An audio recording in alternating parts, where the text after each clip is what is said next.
Okay, so start telling me. Okay, on the front row, we start with the boy on the left is John Wood.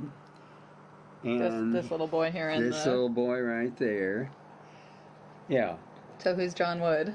And he would be an uncle of, Cousin Hal would be his great uncle. That would have been his great uncle. And John Wood, as a young man, was shot. He was out on either a hunting trip.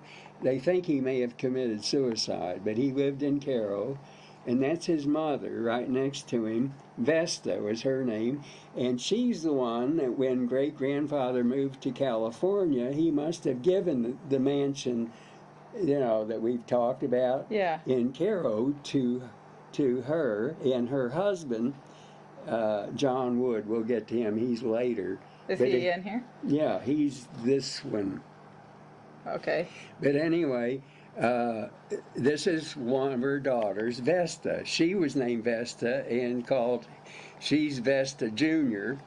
And cousin Vesta went to Vassar as a young girl, and her mother had gone, who was my grandfather's sister. And that was unusual in those days. Figured she was born in probably the 1870s or something, and she went to Vassar. Okay, so wait, the mother Vesta was the sister of your paternal grandfather. Right, yes. That was one of his many Edwin, sisters, right? yes. Daddy Ed. And this is her daughter, Vesta, who would be, and then that... So she would be Robert Bob's cousin. Yes, first cousin. And that was another daughter, Alice, who never married, of Wood. So there were three of her children. Had another one who wasn't born yet. She would have been younger, which was cousin Hal's mother, Martha Brayman. Okay, so that's how you're related to cousin Hal. Right, you guys are second cousins. That's right, because this would be his Aunt Vesta.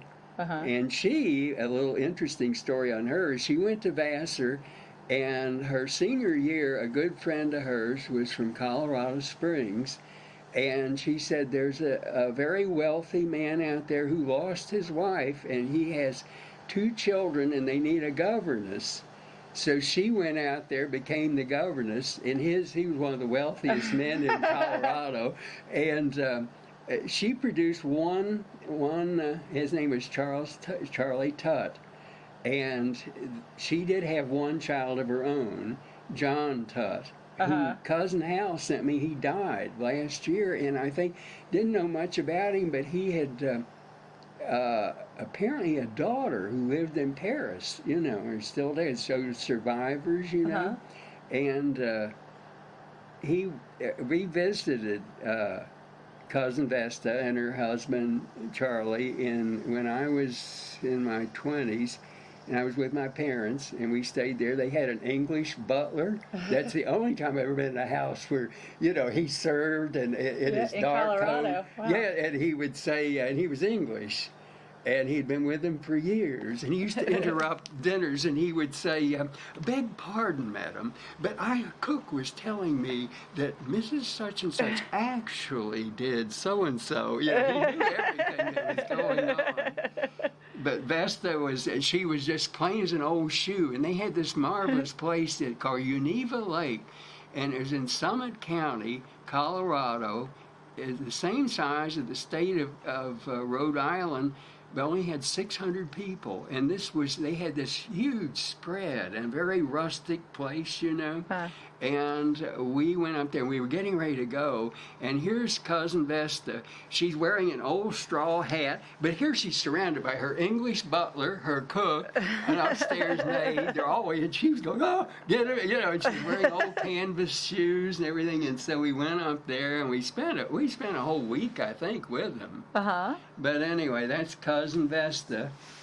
But as I say, her mother also, Vesta, the older one, went to Vassar, which was and another sister whose picture's there, Alice Halliday, who never married. The two of them, those 2 sisters of my grandfather's, went to Vassar, and then he was sent to a boys' school there. He must have been younger than them, because I remember him telling me his father took him to St. Louis, bought all these new clothes for him, Uh-huh. and he was to go out there, and I think he would have been like high school age, where his sisters were college, but I think it was the same town In where Poughkeepsie? Vassar, and it was, I think maybe they felt his father, his sisters would keep an eye on him.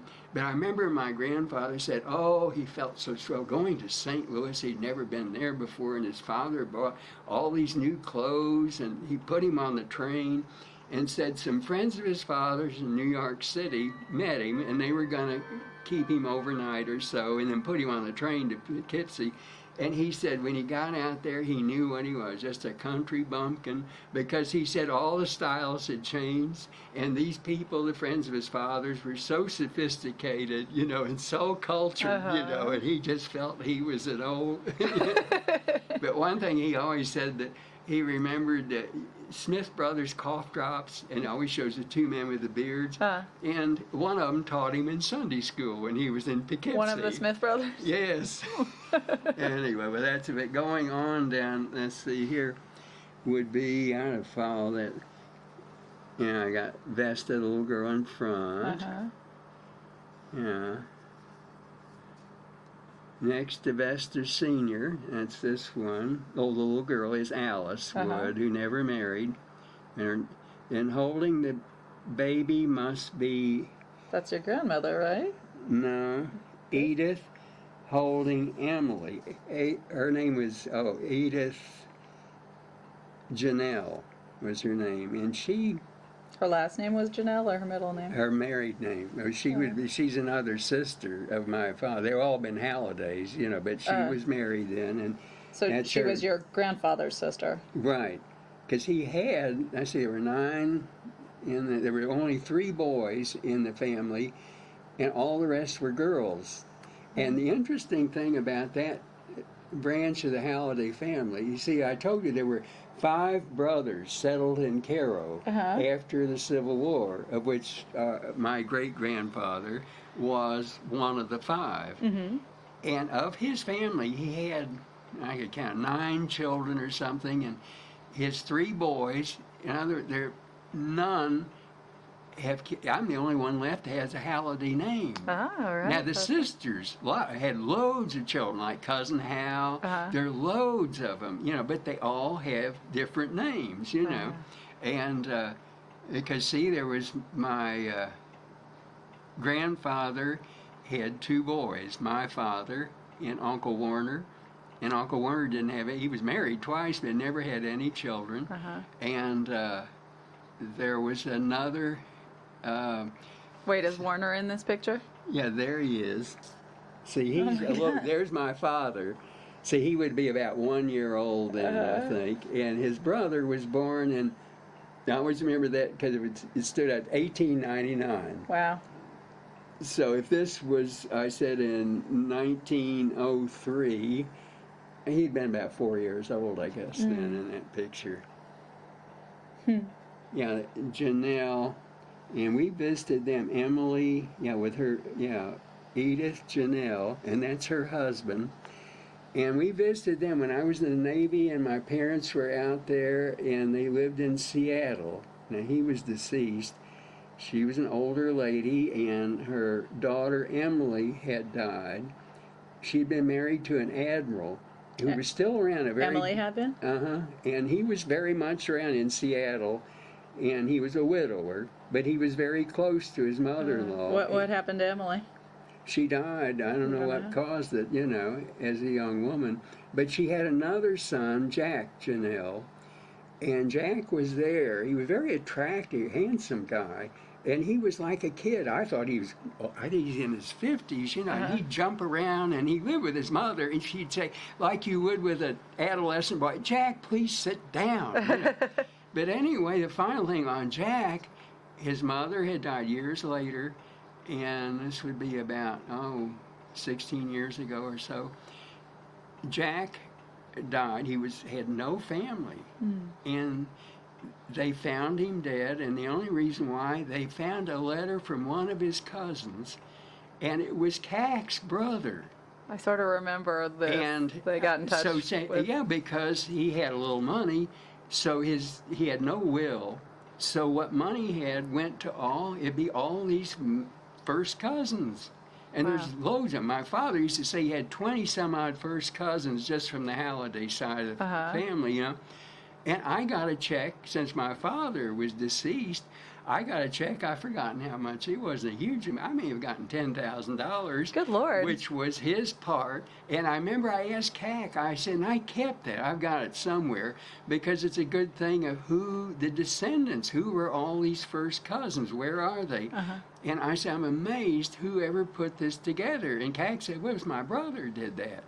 And I said, what an amazing, I mean, come to me. And I've never met her brother, you know, I never did. He lived in does, if he's still alive, CAC's brother. And CAC's relationship to you is her sister Lyde was your... Her mother, that was Aunt Lyde, was another sister of my grandmother, one of the many sisters. Okay, so she was Robert Bob's aunt. Yes. Lyde was. Yes, okay. Aunt Lyde. I thought she was one of his sisters. So who else in that? And so that was Janelle's, or her husband.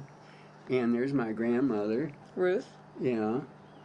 With her son, Uncle Warner, right in front of him. Now the next one is the one, Major Halliday, as I said, had only three sons. One was my grandfather and his brother Sam Halliday. And that's Sam Halliday holding his only child, Louise. And she married, and I remember Cousin Louise, she married a man named Neff, and they only had one child, Constance Neff, who lived here in Indianapolis. She was the only blood relative I had here, and I used to see her, and she would be one third cousin of mine or something. And I used to call her up, or she'd call me, and she and her husband took me out to dinner several times. But I saw, it was a year ago, she died, and I went to her husband had already died, and I knew that. And I thought, I really should go to the funeral. And I did. And her husband, who was deceased, had a lot of family. I was the only blood. I just went in. They'd never met me, and they saw the name Halliday, because in the obituary it called it Constance Halliday Neff. What was it? Her last name, Constance, whatever, her married name. And they said, "You're a relative?" And I said, "Well, yeah, we're cousins." So I sat in the front row, and so Constance. Her father was your. Her father, no, her mother was another first cousin of one of those many first cousins, So and that would be. Her mother's not in this picture, but. No, that would be. Oh, wait, no. So this is Louise. The little girl with the bow is Louise, and that's her father. That's on her the left, father. and the father's not a blood relation. This would be, yeah, this is Constance, the one I said that died. That would be her mother, and she would be one of the first cousins of my father. And then in the back row, I have to say, she looks a little bit like me. Louise does, don't you think? Which That Louise, the one with the bow, don't you think she looks does. like what I looked like as a child? No, there is I think probably a family resemblance, and that was the only other brother. See, there was my grandfather and his brother Sam, and there's Uncle Fred. He doesn't look as handsome as he did in the other picture. He's the one that married the Gillette razor blade heiress. Now, he didn't have any children. Is the Gillette razor blade heiress in this picture? No, he hadn't married yet. My father said he thinks he was a gigolo at the Sherman House Hotel. He was in very Cairo? good. It was the Sherman House Hotel? No, in Chicago. Oh. I think he may have gone to Culver. He told me when I met him once, he was going on about he had run away from school, and his father said, "Get back to Culver." And I could never figure that, but he was telling the story. He was a big talker, like most of the Hallidays. And his father knew where to find him, even though he'd run away from school. He had run away to a set of coordinates. But when I have to tell you about when I met Uncle Fred, Bill Thalman and I. It was one of our during college years, and one summer we got a car and we drove it to California. We delivered it for some people. It wasn't our car. And then people from Cairo, Mrs. Hastings and her son Oris, they were neighbors of Aunt Martha. Right, I remember. Oris Hastings. And Aunt Martha said, Oris and his mother are down at Laguna Beach. You ought to go down and see them. And I remember it was so great because Bill and I were hungry. We didn't have any money. And here, the Hastings were very wealthy people for Cairo, you know. And here was, I remember they had this beautiful suite overlooking the ocean. And Mrs. Hastings was sitting there as the sun was going down, and there was a good breeze. She had a mink coat, I remember, on her shoulder. She said, "Why, son," she always called me, "Why, son, I said, I knew Martha Reed said you all were going to be." She was from New Orleans originally. Said, "I knew you were going to be here." And I said, "I just have a hunch that Reed and his friend will drop in." Now, isn't that wonderful, you know? And so I said, she said, "Now, have you seen your Uncle Fred?" And I said, "Well, I think he lives in Hollywood and also Palm Springs." And I said, "Well, have you seen?" Oh, she said, "Oh, well, no, he's married now." Now, my Lord, we're talking about older. And she said, "But now, Reed, you should go see him." And so I thought, well, maybe we would. So I remember we went back and from Laguna Beach and went up the hills, found their house up in Hollywood Hills. No one was home, and Bill was mad because I made him walk all the way up the hill. And we sat on their porch, sitting there. And here came a car, and what was her name? Aunt Leona was his wife. And I always understood she traveled a lot. And she got out, here came this lady, got out of the cab and came up. And I said, "Aunt Leona?" And she said, "Yes." And I said, "I'm Reed Halliday." She said, "I could just tell you were a Halliday." And she said, "I've just come back from Egypt. I always wanted to ride a camel." And Uncle Fred was at his club playing cards, and he came home later. And he said, "You know, Leona didn't travel much till I got so old, she felt she was safe going away, you know." And so she travels all the time now that she figures I won't get into trouble. And knowing the stories of it. Anyway, I said, "You know, we were visiting Oris Hastings, his mother, down in Laguna Beach, and she said, I should definitely come and say hello to you." He said, "Oh, Marjorie? And she's down at Laguna Beach?" I said, "Yes." So that was Uncle Fred. Anyway, he's there. Let's see, who else is there? It's interesting here that, you know, I think Sam Howell, and that was his wife, who was Gilbert. And another one, this is a Gilbert, so that was her brother. So you'd have some double first cousins there. Mm-hmm. It's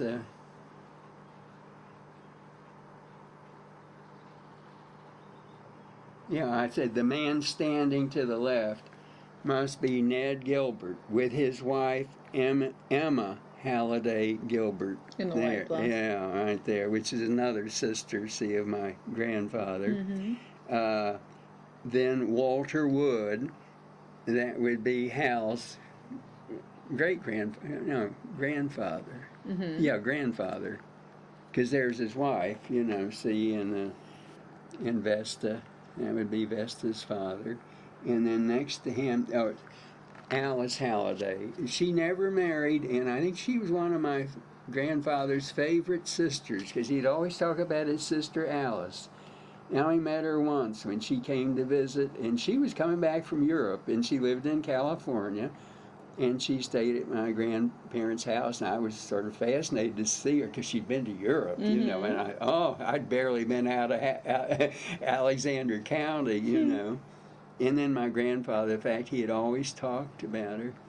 And then there, of course, his great-grandfather and his wife, Emma. Wait, point him out again? There he is with the bow tie, and with his wife. That's your grandfather's father. Yes, so be my great-grandfather and your great-great-grandfather. Mm-hmm. And next to him is his wife, and she was Emma Witherspoon Halliday. And she, I think, was the cause that he went into the Confederate Army, because he was working on a riverboat and I guess fell in love with her. She lived in Memphis. Oh, wait, is he Captain Bill? No, that's his brother, the one that really had all the money, you know. But no, this is Major Edwin Warner. Yeah. His full name is Major Edwin Warner Halliday. But the Civil War was just starting, and who's the one that started the Ku Klux Klan? That one, because he was recruiting people for the Confederate Army, and what was that? Nathan. Oh, in the. Well, whatever. So he was recruited as a private in the Confederate Army. But he later went up in ranks. He was in the Battle of Vicksburg, and he escaped somehow. By that time, he was a major. And anyway, towards the end of the war, he wound up in Macon, Georgia, and he still wasn't married. And his wife-to-be, Emma Witherspoon, so the story. And I have copies of letters written by some of the family talking about how she took one of the house servants, and they went through, and I couldn't imagine this on one of the things on the railroad where you'd see the workers would have it, and you know, two people would, you'd work this thing and it made it go. Yeah. And they went through the Union line. She must have been really hot for him, and got to Macon, and they were married in Macon, Georgia. But when the war was over, when they came back, and they went to Cairo. They'd never lived there before, but my grandfather tells this story. He said, during the war, my father fought for the South, and he liked their way of life, and his family were definitely, her family were definitely Southerners, you know. But he said, my Uncle Bill, Captain Bill Halliday, I think the story goes, they don't like to talk about it much though, but he traded back and forth between the North and the South and made a fortune. So he, at the end of the war, thought Cairo would be an interesting place because the two rivers met there and be a good place to establish ourselves. So he was joined by his four brothers, including my Major, and that was his Confederate time, Major Halliday. Who's your great-grandfather? And when I grew up in Cairo, all the five brothers had beautiful homes. Some have been torn down now, but they were all there, and I even knew which one was which and which family. That's one reason it was in my mind who the five brothers were. And Captain Bill's house is still the most impressive house in Cairo, and it's now a museum. It was a private home when I was there. But he made enough money. He had 5 children, and none of them, I think, they could live off the fortune for years. And his wife lived the last years of her life, and she was much younger, apparently, lived in Santa Monica. And my father used to go visit her when he was working as a young man. He had a job in a department store out there, and he used to go visit his aunt, and said she lived in this beautiful house on the ocean, and the tour guides used to go by, and they used to get her house confused with some movie stars, and I've forgotten what it was. But she was the one that gave him that Halliday crest ring that I lost last summer. Oh, But that's over. And I lost it, And I lost mine. Anyway, that's And Captain Bill that's his silverware, right? It isn't your silverware chest? Isn't that Captain Bill's? Oh no, that's from Mother's side of the family. Okay. No, the only thing was that ring. No, he had 5 children of his own. Yeah, that's why. As a matter of fact, I have a picture here. It would be his great-grandson, Bill Halliday, who was a WP. It was William Parker Halliday, who was here with his wife. He came and he called me up. So he'd be a distant cousin, and lived in Memphis. And I have a picture of the two of us standing about 2 years ago, because that picture over the fireplace would be his, that's my great-great-grandfather, and it was his great-great-grandfather. It's your triple great-grandfather, and he's the one that came over from Scotland at the age of 19. He was born in 1799, and he lived a long life. The story was, he graduated the University of Edinburgh at 19 in Scotland, and then came over here, and then later brought his mother, who was a widow, and I've got all this stuff from letters people have given me, and his brothers, a whole bunch of brothers. So I've got this. If ever you run across a person with the name Halliday, somehow from all those people, you could probably figure out who they are and what cousins they are. But anyway, he had a job supposedly in this little town. It's Meigs County on the Ohio River in Ohio. And it was winter, and he got that. I don't even know if that was a state then. This would be 1819 or 1818, and he stayed with a family named Parker. And I often wondered about this. When spring came, he married their daughter. Yeah, right. And that's where you get the name Parker, is in a lot of, like Captain Bill was Captain William Parker Halliday. That's a W.P. Halliday. And this guy that was here, Bill Halliday, whom Jane and Jimmy knew because he lived in Memphis. And he always sounded W.P. Halliday Jr., but actually his father was, and he has, speaking of that branch of it, he has two sons. They're Hallidays, and they in turn have sons. So he technically would have been William P. Halliday the fourth, I think, you know. And he died just last year. Beverly knew him and sent me his obituary, and he was 80. I think 80. He was 80 when he was here. He looked fine, you know. He and his wife Dot were here. So anyway, that's more family stuff, you know, on the Captain Bill Halliday, and the others. I've got pictures. I think Cat gave me a lot of these things, and I have all this stuff. I've tried to put some in a book that shows all these people. And Major Halliday apparently was great on family stuff, and he drew up some things showing, I think, who his father was and so forth, you know. So, I don't know that anybody else we get them all? Who are these? That? Let's see, next to that's my grandfather, of course, next to his mother.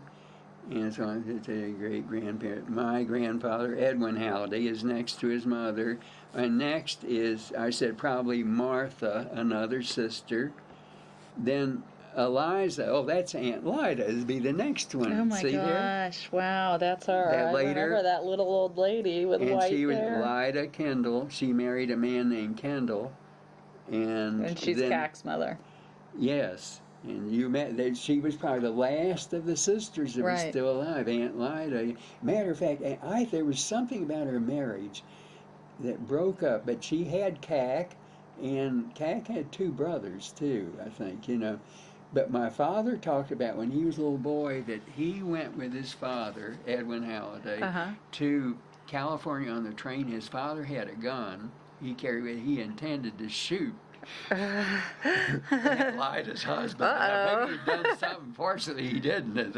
I know. And what happened to him, I don't know. But Kendall was her name, and she lived. Great-grandfather Halliday thought there was great money to be made in California, so he went out there and lived in San Diego.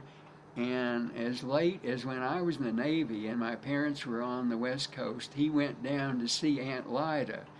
And she lived, great-grandfather had like a compound there. You know, it was a big house and stables, and then a smaller house where Aunt Lida had lived with her family. So probably he took care of her, maybe as a single mother or something.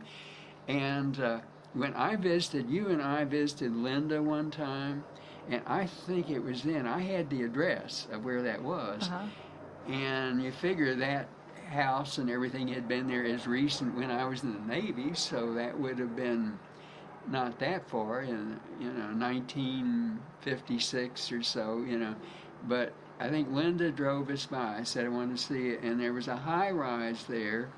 And I mentioned to Cac once, and I think she said, well, that's my mother gets her income from that. I think they must have sold the property and built this high-rise apartment house. And Aunt Lida, I guess, got, the rents from this building. Wow. But I still had that address, so that's pretty much everything. I don't see anything else. That's Uncle Fred next to it. Yeah. And then that is the one Then I says, Nellie Gilbert was her name, and this is her brother over here. Oh, right. So they were brother and sister, and so their children. So they married into the family. Yeah, both of them. they both. She married Sam Halliday, my grandfather's brother, and then he married as his wife a sister. Mm-hmm. So, and I think they did have children. I used to hear him talk about a Ned Gilbert, and maybe his name was Ned too, but a younger Ned Gilbert, mm-hmm. maybe was in World War II or something. And I used to hear my grandparents talk about him, so whatever. That's probably pretty much exhausted that. All right. I remember her. She was a very lovely lady, and she married this guy named Neff, and then he got a business. Went to work for General Motors or something in Kokomo, and then came here and settled in Indianapolis before my parents were here. So I remember that going to their house once, since she would be one of his many first cousins. Mm. And as I say, they only had one child. Constance, the one I told you, mm-hmm. died over a year ago, and I was the only relative there, mm-hmm. and it just happened. Mm-hmm. And I really should have told them more. They said, well, we'd heard her talk about a cousin that lived here and couldn't find it in her things, mm-hmm. and didn't know about what relatives she had, since she had no brothers or sisters. I really could have told them she would have other cousins like me. She's probably got 40 cousins of the same relationship as me. Right, Cousin Hal would be one of them, you know.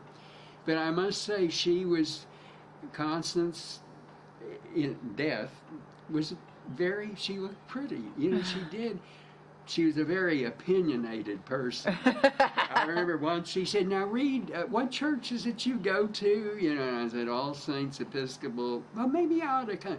Oh, I said, Connie, I don't really think you'd like it. I thought she's so opinionated. But whatever.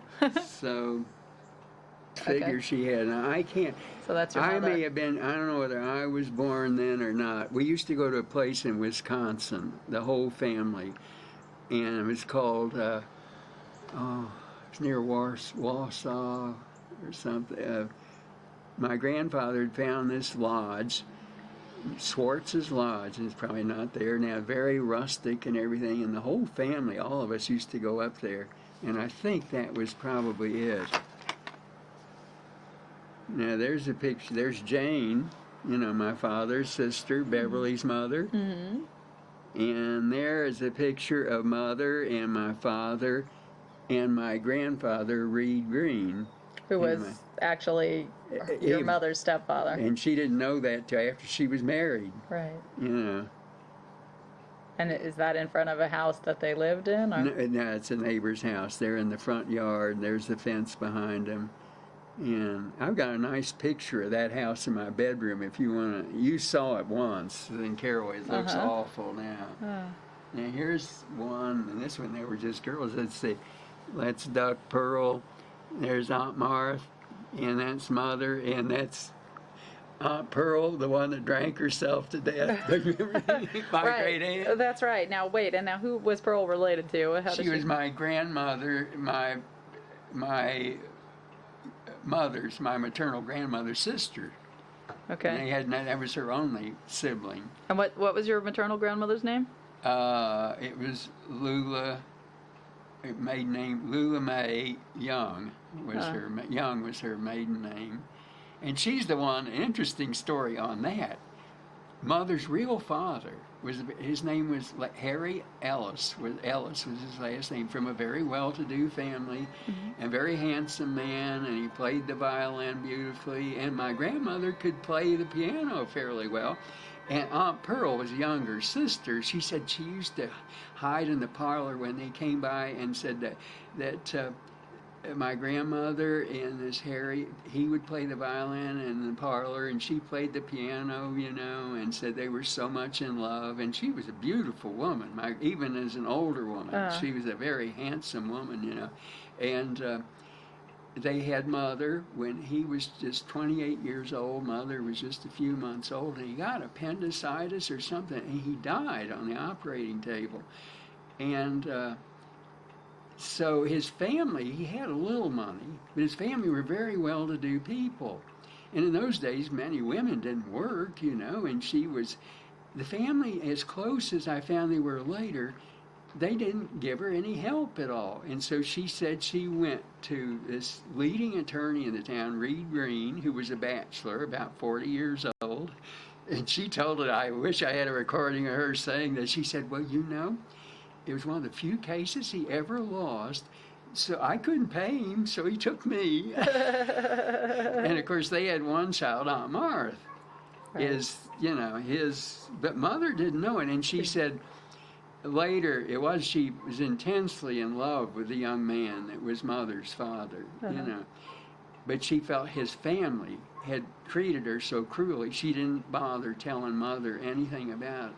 But later, when I was about 8 years old, suddenly came back, it would have been his sister, Aunt Florence, came back from living in Europe with her son, Quentin, I think was his name, and his wife. And they came to Carroll because she had inherited some real estate there from her family. But she wanted to renew relationship. And I remember 8 years old, they were all sitting in the parlor at 603 Walnut Street, And I was wondering who they were, And Aunt Florence looked like, the lady Josephine Hull that played in, that played... The Grapes of Wrath? No, the two old ladies that were putting... Arsenic and Old Lace. And Harvey, too. She was the sister, Vita Louise. You remember that? Yeah. And you remember Josephine Hull in the movies played the part? If you ever see it, because Mother and my grandmother used to howl when they'd say, that is Aunt Florence to a T. Because she used to say, Mr. Wayne, that was her ex-husband or something, well, he died, and he left Clinton, that was her son, so well provided for, Yes, he was a sweet man. And she used to always say, such a sweet person. And Mother once said, Aunt Florence, you said everybody's sweet. Well, some people aren't as sweet as others. I've lost that son of hers lived in California, and the one year I went out and Tom Boyd and his wife Sally had the use of this Bel Air mansion, and I went out to visit, and Clinton I knew where he lived, and he came, we had lunch with him, and he was married and had a son that was very bright, he was about 10 or 11 years old, but I've lost track of where in God's name they are now. I have no idea, But that would be because think of all the relatives you have. Yeah. But anyway, that's Aunt Pearl got started on that. And these are just postcards. That's the Hewer given by Mary Halliday in memory of her father, Captain William Parker Halliday. And she lived in Europe that way because he was the one that had the vast money for those days, and that's still in Cairo, the Hewer. And it's a sculpture that's, and there's Cairo, see where the rivers meeting. Oh, here's Jane with me. There I am. Now, we were at that place. That is in Wisconsin. And there is one of the cottages, and there's Jane. I think that's Mother, and that's me in one of the cottages. There I am. That's a really cute And picture. there I am. That's all at this place, Swartz's. In there, that's me, too. Oh my gosh, I can see a little bit of Milo in I was just thinking, looking at that, this one. So I had, and there's more. This is all taken up at that place, see? And there I am. There's my grandmother and a little girl that lived next door, and that's her father, my great-grandfather. I was a poor man. I often think I remember he, when they thought Carroll was going to be flooded, and we all lived with my grandmother in the big house, but he had, his house was all on the first floor, and my grandmother at first was determined we'd stay in the upper floors if the water came in. And so they brought grandfather, I call him he was great-grandfather, in to share my bedroom, and I was mad because he was in there, you know, poor man. I have a picture of him in that big wing chair. It was the one thing when I told you that Linda and Duff, after their mother died, invited me over to the house, and I stayed with Beverly, and I drove over, and they said, is there anything you want from the house? And I chose, I tell you, a mirror and a table that matches one I had. But I said the other thing I wanted, there's a picture Aunt Martha had in her album book of great-grandfather sitting in the wing chair in the library of the house, which I have that wing chair, and I'm sitting at his feet. And I really, it's a, when I look, I could see he must have, drove him mad. I looked like this impish kid. You know, I would have been about 11 years old, I think, and I'm sitting next to him. But these are all up, and there's Jane. Let me get her. Okay. And there's my parents, all, and these are, and there's Jane. And she was dating this man. And she was so funny. His name was Bill Krause, I think was his name. And that was his mother. But Jane was kind of lazy and very much Southern. And she said, you know, I think she liked him, but he was a Northerner, and said, you know, they expect their wives to work so hard. You know? I think that's what turned her off on him. So she married a Southerner, didn't she, Jimmy? Now, their Aunt Pearl, the one, you know, great Aunt Pearl, that was her second husband. Her first, she didn't ever divorced anybody. Her first husband, and I don't remember him, but he was killed in a train wreck. Frank was his name. Wait, now is that the story from New Orleans? No, now I'll get to this one. That was her first husband, and he was somehow, and my grandfather, Reed Green, a very brilliant attorney, he went to court and sued the railroad, you know, because Uncle Frank, whom I never knew, dragged down the thing, and Aunt Martha told me these stories, and that's where Aunt Pearl got her money, because the railroad paid her a lot of money, and she invested it. So what happened? He was walking or something, and he got I don't know. All I know is somehow the train caused his death, but that was before my time. But then later, she went out to Washington, D.C., and she met this one. His name was Uncle Al Wolf. And he was a graduate of the academy, and he was a commander in the Navy. And this is back in the 1930s, and a commander then, the Navy was small, and they lived, I remember different places they stayed. One time he was called back to Annapolis, and they lived in a big 3-story house that was, you know, you could live in, naval officers could live there. But he was the one, and this is, matter of fact, when he was stationed in Newport, Rhode Island, and I would have been 5 years old, and my birthday, they had a birthday party for me, and I'm in their backyard. That's me, I think, there. You didn't very good. Oh, yeah. It's okay. And there's Aunt Pearl with her dog, Satan. Satan, who was the one who used to ride in the car, right? Yeah, with my dog, you know. And then there's Uncle Al in the backyard. But his story was that, because we used to visit him, you know, different places where they were. And when he was in New Orleans, and he had grown up in New Orleans. His mother lived there in a beautiful old house. And he had 2 unmarried sisters that lived there, and I would have been 6 or 7 years old, I guess. And his family had a summer place on Lake Pontchartrain. And so we went out there to stay. The old house hadn't been used in years. It was very interesting, very tropical place, you know, with shutters, no heat. You didn't need no air conditioning, but a lot of land. It went right down to Lake Pontchartrain. Had an outhouse, but a very luxurious outhouse, you know, and it was there. And his mother came and staying there with us. She was a widow. And he, of course, was working in an office for the Navy in New Orleans for that assignment.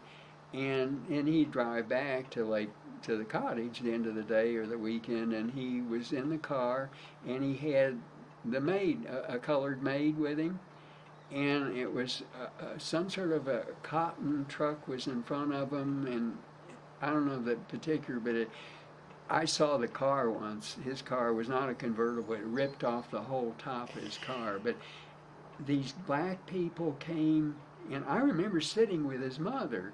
And of course, I was so young, I didn't know what was going on. But all these black people who were relatives and friends of the black maid were out in the yard, you know, singing these songs and all that. And they didn't want her to know what had happened. His mother, Uncle Al's mother. Because she had a bad heart. And she was sitting there reading a book to me. And so I remember, you know, it's just vague, and I didn't know all this till months later when they told me what had happened. And she was reading a book to me and wondered what all the commotion was, but didn't bother. Now, when they told her, I had no idea. So that was... So Aunt Pearl, to wind up the story on her, she came back and lived with us, you know, all of us in that big house. And that was when I was growing up. I had Aunt Martha was unmarried at that point. Mm-hmm. I had an Aunt Pearl, great Aunt Pearl. Uh-huh. All of them would take my homework and supervise what I should be doing. Also disciplining me. I can remember it now, you know. Aunt Martha saying, Mother, to my grandmother, said, Reed and his friends are trampling down all the flowers, and I don't care. If you don't care, and lovely grandmother would just sit and listen. And the one thing I remember with all that family, some little kid in the neighborhood said, how old's your Aunt Martha? And I said, I don't know. I'm thinking, and your Aunt Pearl, how old are they? And I don't know. And that night, one of them overheard this. I got this lecture that you will never discuss a lady's age. Never. And to the point, I didn't know how old Mother was till I was grown. She was married. I said, Mother, for legal reasons, I have to know your age. And she said, well, just remember, I was 22 years old when you were born. But they kept me under thumb, you know. And the aunt, you know, it's Jane, the other side of the family. I just called her Jane. She was an aunt, too. Right. She'd say, how is your Aunt Martha? You know, and the two of them were the same age. And they hated each other. They did, you know. And Aunt Martha had returned. She went to two girls' schools out east. The first was Sullins on the Hill, somewhere in Virginia. And the last one, she spent a year there. And then one, Marjorie Webster in Washington, D.C. And she came back from the east, and I'd say, Aunt Martha, don't use, I am not an aunt, you know, like and they insisted that I call her aunt. And so I used the things, and I brought up that way. She's Aunt Martha, and Aunt Pearl, and the other side were Jane, and then I can't remember, Uncle Warner's wife. You know, he had two wives, and the first, she was an invalid, and she died, and then he married, you never knew her, but she was lovely, had been a ballet dancer, and Carol was her name, and I called her Aunt Carol. She wouldn't have cared, you know, but I guess because I call aunts, but Jane was Jane, you know, so anyway, well, there's more. This is that birthday party in Newport. That's a little better picture, and the little kids at my Aunt Pearl must have gotten that together for me, and they're my... Oh, wait, these are the little kids at the birthday party? Yeah, in Newport, Rhode Island. That would have been 1935. Wow.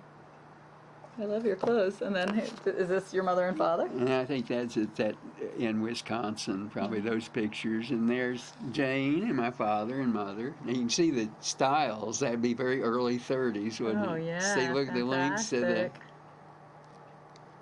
And then there's you at your birthday party, maybe. Yeah, and that was that Newport birthday party.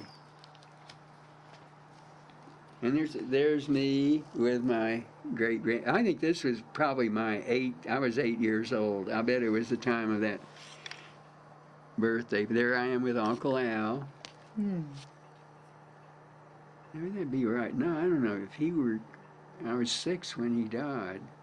You look a little younger than 8 in those pictures. I may have been about 5 probably then, I suppose, yeah. I would suspect maybe 5. And there I am, there's Satan the dog. And there I am now, that's my 8th birthday. There's Nikki when it was given to me as my puppy. And there I was taking swimming lessons at the pool in Carroll, Illinois. And there I am with Satan, the dog. Yeah, Satan lived a long life. Outlived. He was really Uncle Al's dog. And he used to take the dog, and the silver there, part of it was Mother had the same pattern as Aunt Pearl. And so she got, and that chest was made by the carpenter on one of Uncle Al's ships. Okay, so that's Uncle Al's silver. Yeah, well, and Mother's too. And there's the instructor, there I am, he was my swimming instructor. There's Aunt Martha. She got married that's in her bridal dress. And Mother was matron of honor, and there's my grandmother. So that would have been in the 30s? This would have been about 36, I think. Yeah. And she was married, since she was Protestant, her husband was Roman Catholic, and in those days, I remember... Uncle Emmett? Yeah, staunch Roman Catholic, you know, and so in those days, you couldn't get married in the church. I mean, the priest could do the wedding. So what they did, they had the wedding in the rectory of the St. Joseph Church, I think it was, in Carroll. And the sun porch, where the altar light was fit, opened the windows, and the church was right next to it. And so the organist, and I can remember the organist's name almost, and they played the organ, and it would come through the windows, and so they were married, you know, there. Then the reception was at the house, so this is in the side yard. This isn't our house, that's the house next door, but this was in our side yard. So these are all, there's Mother and Aunt Martha. There's all those pictures of them. I think I told Mother, I said, I think you're prettier than Aunt Martha. She said, don't you say that to anyone. Anyway. And more pictures there. And there's my grandmother much later, I would about high school age then, I guess. There she is in the front of our house. And this is... that was Aunt Pearl. I talked about Uncle Al, her second husband. Yeah. She got married a third time to this guy, to Roger Murray in Jackson, Tennessee. And oh wait, no, that's you. This is Roger Murray's house. I don't think. Yeah, she paid for it. She had a lot. He was a very prominent attorney. He was a firm of Murray, Murray, and Murray. And one brother who was unmarried was congressman from that district in Tennessee. And I remember at the time reading, he had been in Congress longer than any congressman. This is in the 1930s. And but the law firm was Murray, Murray, and Murray. But the two that were in Jackson were Uncle Roger Murray. I called him Uncle after he was her third husband. Yeah. And his brother David. And... so I don't know how he stood her, because she drank so much. She'd stay in bed all day. She had maids. She had 2 maids and a yard man. Even that house isn't that big. She added a wing on the back of it, you know.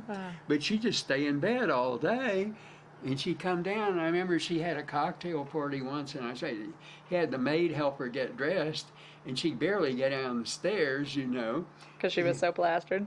Yeah, she just, you know. What was her drink of choice? I don't know, but she quietly would drink. You didn't see her sitting there with a drink, you know. And she was the one that used to tell me that, you know, a drink, like she gave me a little glass of sherry when they'd be having their happy hour years before, when she lived with us, you know. And maybe I got my love of drinking from her, but she did like it. Mother used to get so mad at her and would hide the liquor. And Aunt Pearl was fun. She was a fun person. You'd have liked her. You know, she was fun story, and you know. And Mother said, "I don't know what else to do with you. You seem to find it." And she said, "We're having fun, aren't we?" And she'd find the liquor.